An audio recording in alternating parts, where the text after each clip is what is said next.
Let's give that a double check. No, I don't even want to do that. You know what? Just stay there with me for a sec. Let me just grab my phone.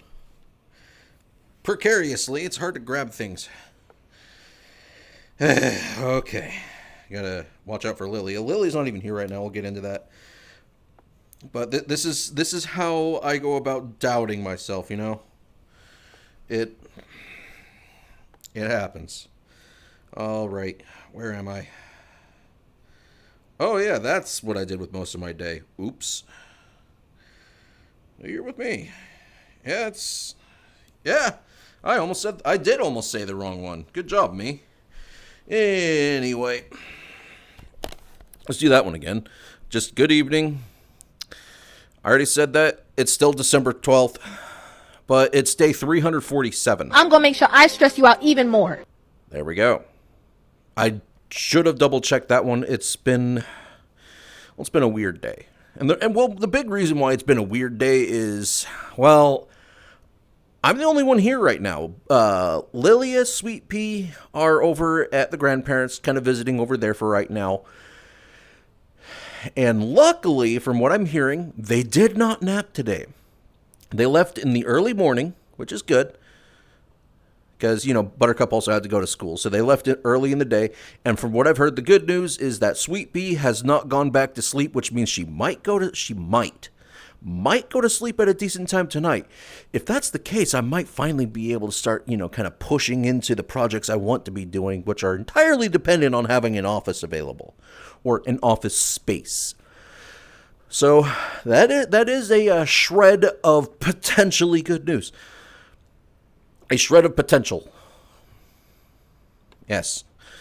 But, Sweet Pea's over there with Lily over the grandparents. I'm here by myself. I made a huge mistake today. I watched one of my favorite lectures I usually like watching when I'm, ready to go to sleep and relax so I can have it going in my head because I don't do music. I do astrophysics lectures. Well, I made the mistake of trying to watch some of that this morning and I fell asleep. So I was asleep a lot longer than I wanted to be. Sorry. A lot longer. No, it's not too bad. I mean, it would be really bad if I woke up and they were getting home. That would be horrendously bad. And that's not the case. They're still out because they're still enjoying themselves, and it's not that late at all. I mean, because I was in quasi-panic mode, I thought it was later than it really is. It's also the overcast outside. It's been overcast. We're not getting any rain, unfortunately. That'd be awesome if we did. Although it'd be even better if we got some snow. Because last winter was particularly dry, and so was the springtime. So having a decent snowpack this coming winter, because it's still technically not winter, keep that in mind. Winter is not until December 22nd, 23rd is what's supposed to be the first day of winter. But anyway, last winter and spring, they were particularly dry. I mean, our late summer and a bit of autumn were better in terms of moisture. Mostly autumn. But winter, spring, and summer were pretty dry. So if we don't get a decent amount of rain and snowpack during the winter time, then we could be facing the possibility of drought conditions for next year. And being from California, originally, I'm never going back. No way. You would not be able to pay me $50 million to step foot in California again. Even if I ran for U.S. president, which I'm old enough to do anyway. Even if I ran for president, I would never step foot in California again. That place is a state of shame. But I'll never go back. Anyway, having been from there, I also left to get away from all the horrendous drought conditions. So knowing that we face the possibility of them here kind of makes me a little upset. Like it tries to follow me around, but I'm a superstitious person. That's aside the point. There was originally a topic I was going to talk about being Buttercup. She's not in trouble. She is not in trouble. What? Come on, Pinky. I just want my pinky. I want to put my pinky up like that. I'm like, Wait. Yeah, I like it. Anyway, no, she's not in trouble. I'm more frustrated. I'm frustrated with her school teacher because, fourth grade kind of thing. I remember fourth grade. Fourth grade for me sucked.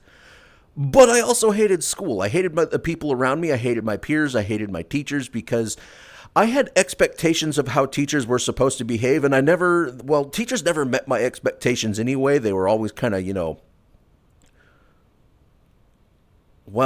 in elementary, they just hated me and hated me anyway. I was a problem kid. Don't get me wrong. I was a problem child. I was, a jerk is putting it lightly with less horrendous language. How about that? But I didn't like elementary. Moving to middle school, junior high was more of a culture shock for me, where I grew up with elementary where I was in a fight almost every single day because I lived in that kind of neighborhood for a long time. So the culture shock of we're more upper class here. Well, we weren't upper class, we were middle class. But I went from a what people would call a ghetto elementary where you're always fighting, and I did get stabbed in elementary. I have been stabbed. He stabbed me in the butt with a Swiss Army knife. Anyway, to go from something like that to where you're in an AP middle school where, it's like kind of college prep kind of stuff. It was a culture shock, and the majority of the time I was isolated from the rest of my peers. I spent, in fact, from junior high through high school was mostly isolation. So, as I can say, I didn't like school, I didn't like my teachers, I didn't like my peers. But the teachers were the ones that ticked me off the most. Because I was in a system, I was kind of treated like crap. Pardon my language. I mean, that's an okay one. We don't need to add a number 14 over here. Crap is okay in that context. So don't get in a tizzy here, YouTubers. Anyway, yeah, so the way I interact with teachers is more business oriented rather than, student. It was never student teacher. It was mostly business, and it kind of felt like corporate lawfare most of the time. If I say this, are they going to try to hold it against me? Are they going to try to use that to their advantage? And there was very little he could do because the majority of my teachers had what they called tenure. I do not like tenured teachers.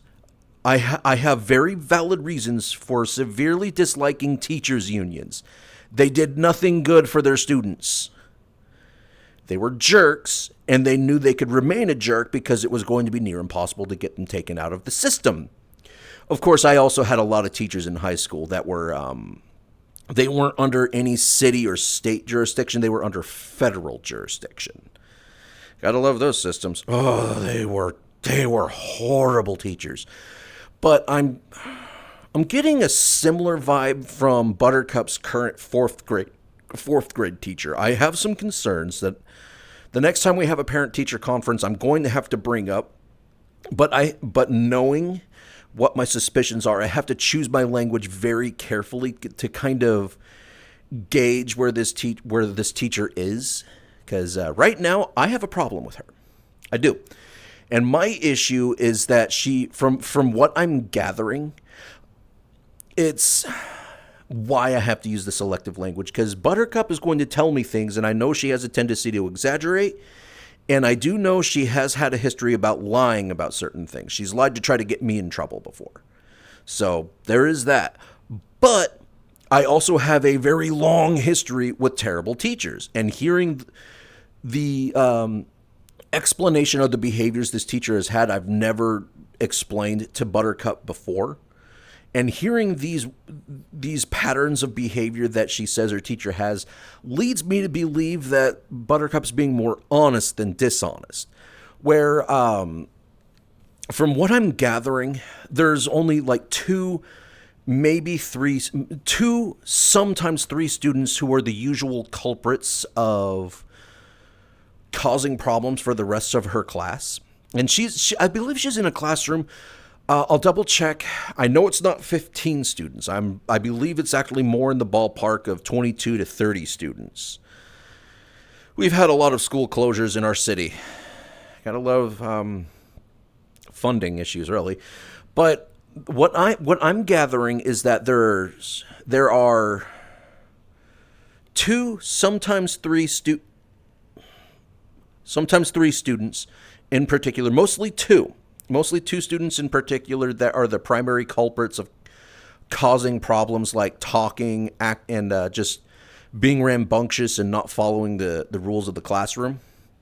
The problem I'm taking is that it sounds like her teacher has a habit of punishing the entire class for the behaviors of select people. Where I do know that she's taken their recesses away, which let's just say if this was a workplace, that would be illegal because you cannot take away an employee's required breaks. But this teacher is taking away their recess for the behavior of really two students, maybe three, but mostly just two students. She takes their recesses away, and suppose something about, like Buttercup told me, she put a word, maybe it said Christmas party on the board, and the more the students acted up, a letter would be taken away. If all the letters were taken away, they'd lose their Christmas party this year. Well, the same two exact students that Buttercup has said have had issues are the exact cause for why they're not having a Christmas party. Two students ruined it for the entire class. So what I'm finding is that this teacher loves to punish the entire class for the behavior of repeated problems from the exact same people. So it's not the classroom as a whole, it's two people, and she's taking it out on the entire class. I take issue with that. I don't believe I'm not a believer of group punishment, especially for children. Group punishment for children only makes problems worse because the other two students can use it to their advantage, where they already don't care if they lose these things. So they're saying, well, I'm going to act up anyway because you are going to face the punishment for my poor decisions. And, that's me speaking for them kind of thing, as if I were them. The mindset that I can see is that these select two students know that they're going to get in trouble, but the way they'll get in trouble is the entire class. They're going to take that to their advantage because they already don't care. They already don't care, so they're going to act up anyway because they know rather than them being punished, the whole class gets punished for it. And I take a lot of issue with that. A lot of issue if you're going to punish an entire class for the same two people. I take issue with that.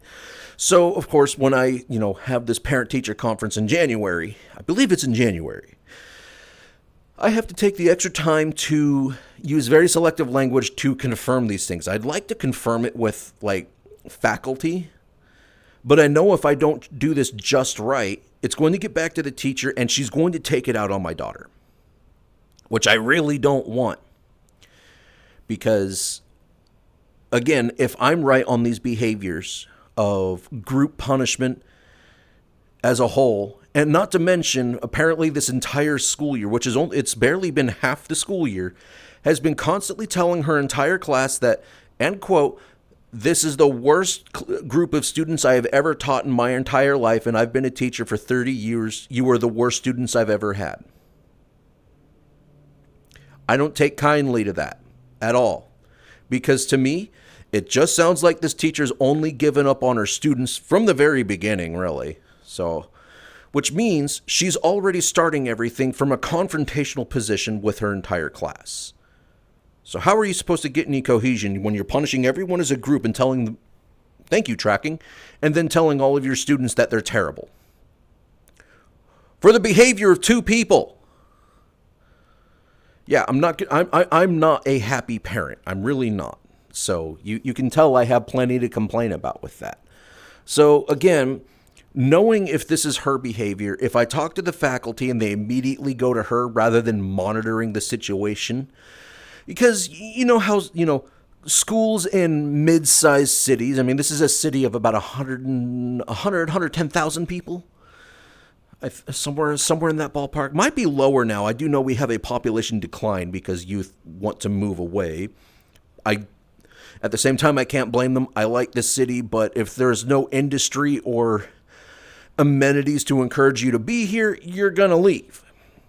That's a whole different thing. That's a whole different subject we can talk about at a different time. We're talking about Buttercup's teacher, who right now is under my, kind of under my magnifying glass. Not a microscope, because I don't like micromanaging anyway. But she's kind of under my magnifying glass. She's on my radar because the behaviors I'm hearing could also not be true, but you have to use the right language. If I talk to the faculty or, like the principal and say, these are my concerns, and if my theories prove correct and they talk to the teacher rather than the teacher being punished, they're going to talk to her, but then she's going to realize that I'm the one who brought it up, because they're probably going to pull me up by name. They can't just say an anonymous parent. I have, I don't want to say that I have distinguishing behaviors, but my behaviors kind of do in some degree set me or kind of single me out kind of thing with my behaviors. So I do have somewhat unique parental behaviors. And there's a whole thing I can go into that, especially with the whole, as far as I know, I'm the only parent throughout, all of her classmates. I'm the parent that's like, she still doesn't have a cell phone. She doesn't need it.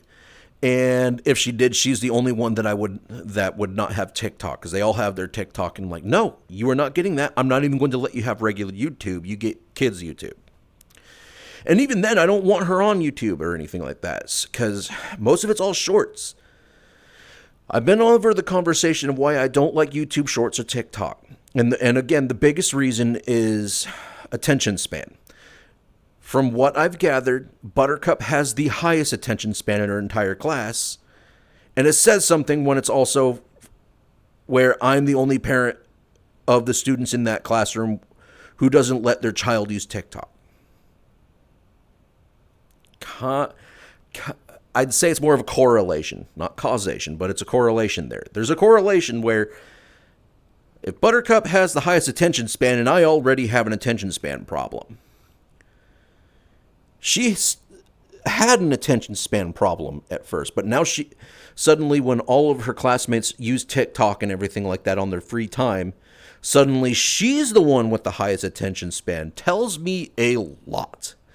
And I can also say that because Lily doesn't even watch my content anymore, because she uses things like TikTok. And she told me, and I quote, "The reason I don't watch your stuff anymore is I don't have the attention span for it. It's too long." She said anything that's longer than 1 or 2 minutes is too long for her. That's a problem. If it's doing it to adults, it's definitely doing it to kids, but that's a whole different thing. But me having unique distinguishing behaviors as a parent, if the faculty talks to the teacher, she's going to single out my daughter. Where it's like, oh, well, I can't punish the whole class, so she's going to punish Buttercup for the behavior of other students. And I don't want that, which means I have to be extremely careful with how I talk to the teacher and how I talk to the faculty about, look, these are the concerns I have. And if I talk to the faculty, they need to be aware that if they bring it up directly and I'm called out by name or anything that has the risk of saying, hey, this is the one who brought it up, the fact that Buttercup's teacher already has these behaviors for punishment means that all of those will then get focused on her or on Buttercup, because now the teacher's been, called out kind of thing, but, called out for negative behaviors. And people who behave like this, where, they take it out on everyone, once they finally realize someone's called them out for it, then all of that attention then gets hyper-focused on the person who said, hey, this isn't okay. So then all the attention is going to go on her, and it's going to affect Buttercup's education poorly. So it's tricky. Believe me, some people say this is why you don't have kids. You're terrible for saying that's why you shouldn't have kids. This is why you need to understand how people in general function. When you realize that there are unbelievably toxic people, and believe me, I know plenty of who I would call terrible people that have been in my life. I've met plenty of terrible people. where, again, they treat most people in their life quite terribly. But if you say, hey, you're being a jerk, then they'll be like, oh, well, I've been called out. Therefore, I need to make that person miserable. And the way they go about it is pretty bad, where they try to ruin your entire life. Believe me, internet call-out culture and all the cancel culture, it stems from that kind of behavior, where where there are too many people who let very, very toxic and I'd say dangerously toxic people run the conversations. And it's a huge problem on the internet. It's a huge problem on YouTube. It's a huge problem on X, on really most of the social media platforms, where if there's someone toxic, like people know, it's like, you might want to keep quiet because they will ruin your life. They will ruin your careers. They will try to level some pretty horrendous things on you. And you'll just be fighting that for the entire existence of you on the internet kind of thing. And do I really want that kind of behavior to all of a sudden be targeted on my daughter? No, I really don't.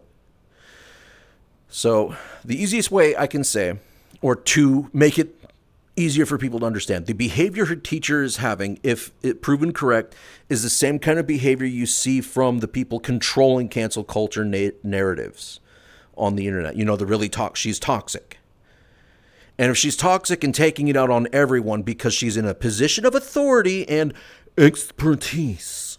I'm trying to do air quotes. My tracking doesn't exactly want to track two fingers at this right now.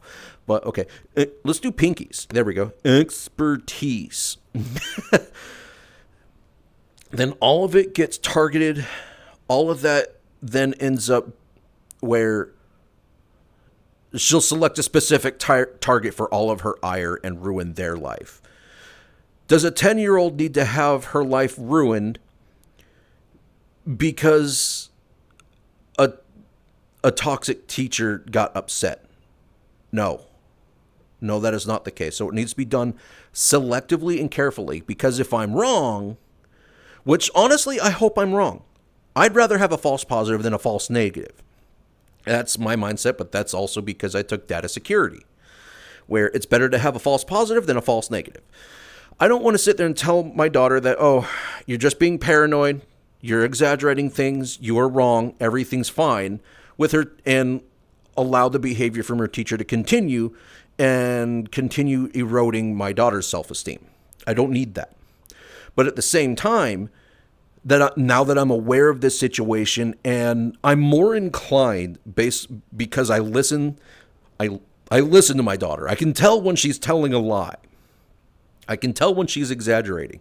The language she's used does tell me there's a pattern of this behavior, so I'm more inclined to believe my daughter before her teacher.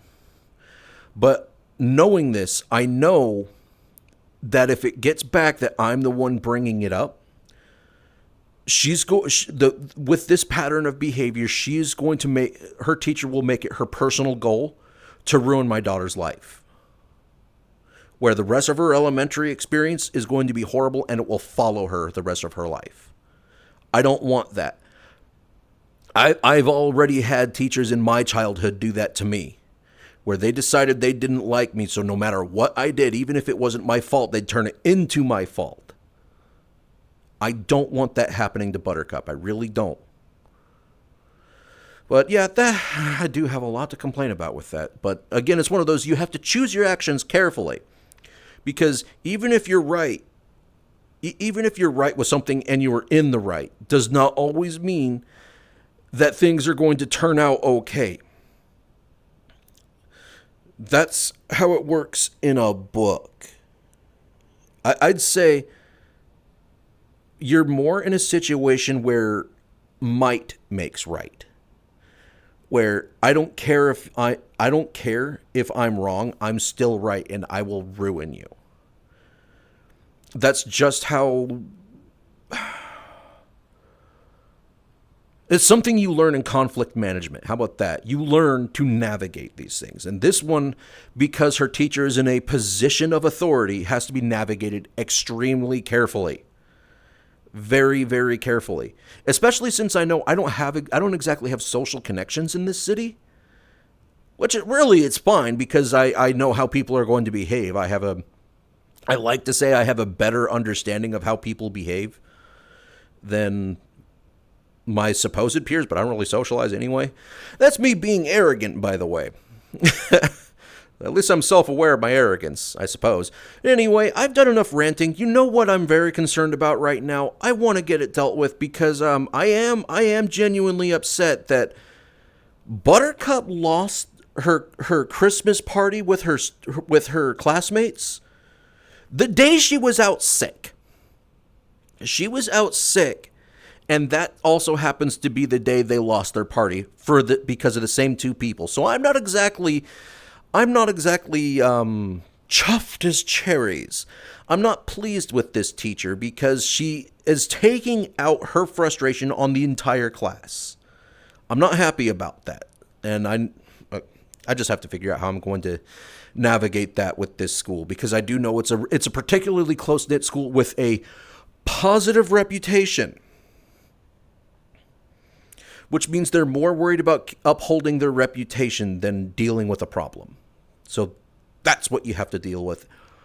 And it's not unique to really, I can't say it's unique to this school, this state, the city, or anything. It's not even a uniquely school issue. You know what I'm talking about, and you know I'm right. Anyway, that's enough for today. There's plenty more I can be talking about right now, but for some reason I decided, well, really, it's my job to stick up for my daughter. That's my kid. And I will be darned if I'm going to let a jerk of a teacher walk all over my child. But I'm also not going to let my child walk all over her school or her classmates or anything like that. So that's something I pay attention for. But this, I want to get to the bottom of this. And I kind of want to get started today. I can't get started today. It's not the right time for it. But I can start working on it tomorrow, so long as I work out a very solid plan to deal with it. Anyway, I suppose we could do something to bypass the teacher to begin with, but again, that would mean having connections to all of her classmates' parents, which I don't, because she did have a friend in her school that, I really hate that person's mother, so Buttercup's not allowed to hang out with that student anymore anyway, because they were a problem. And, that's me being a responsible parent. But anyway, that's enough from me. This is Terry Quator. It's Thursday. It's December 12th, 2024. It is day 347. I'll just have to see you all tomorrow. Wait. No. It's Tessa's day tomorrow. She's already upset with me that I've taken over for her so many times in the past month. So she's going to want her Friday. But I get Thursdays because, by golly, those are mine. Anyway, y'all take it easy. We'll see y'all tomorrow. See you around. I got parental things to do.